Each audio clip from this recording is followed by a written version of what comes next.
Hello everyone, welcome to our channel learn for success channel সকলকে স্বাগত।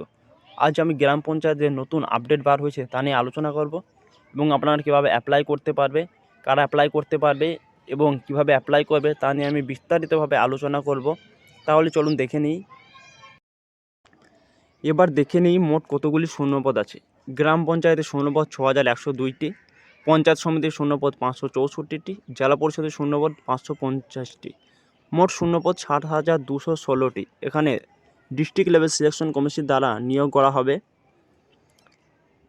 বিস্তারিত ওয়েবসাইটে পাওয়া যাবে নিয়োগ বিধি নিয়ে এবং বয়সসীমা দেওয়া হয়েছে 18 থেকে 40-এর মধ্যে যাদের বয়স তারা আবেদন করতে পারবে।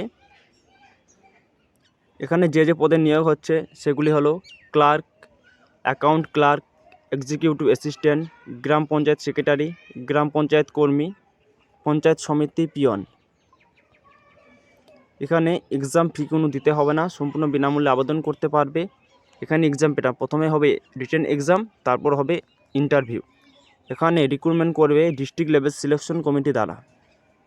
এখানে যে পদে নিয়োগ করা হবে সেগুলি হলো পঞ্চায়েত কর্মী, ক্লাস 8 পাস করলে আপনারা আবেদন করতে পারবে। গ্রুপ ডি, ক্লাস 8 পাস করলেও আবেদন করতে পারবে। অ্যাকাউন্ট ক্লার্ক, এখানে আপনাদের মাধ্যমিক পাস থাকতে হবে, সাথে কম্পিউটারের 1 বছরের ওয়ার্ড এক্সেলের কোর্স থাকতে হবে। টাইপিস্ট, এখানে মাধ্যমিক পাসের সাথে সাথে বাংলা বা ইংরাজি টাইপিং দক্ষতা এবং কম্পিউটারের বেসিক নলেজ থাকা দরকার।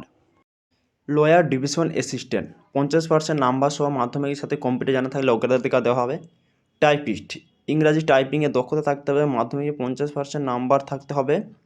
ডেটা এন্ট্রি অপারেটর, এর জন্য মাধ্যমিক পাস এবং ইংরাজি বা বাংলা টাইপিং দক্ষতা থাকতে হবে। পঞ্চায়েত সেক্রেটারি, এর জন্য উচ্চ মাধ্যমিক পাস সাথে কম্পিউটারের ওয়ার্ড এক্সেল পাওয়ার পয়েন্টের ইন্টারনেট জানা থাকলে ভালো হয়। পঞ্চায়েত সহায়ক, এর জন্য উচ্চ মাধ্যমিক পাস কিংবা মাধ্যমিকে 50% নাম্বার থাকতে হবে। এডুকেশন অফিসার, এর জন্য গ্র্যাজুয়েট বা পোস্ট গ্র্যাজুয়েট সাথে বিএড অথবা প্রাইমারি বা হাই স্কুলে 3 বছরের শিক্ষকতার অভিজ্ঞতা থাকতে হবে।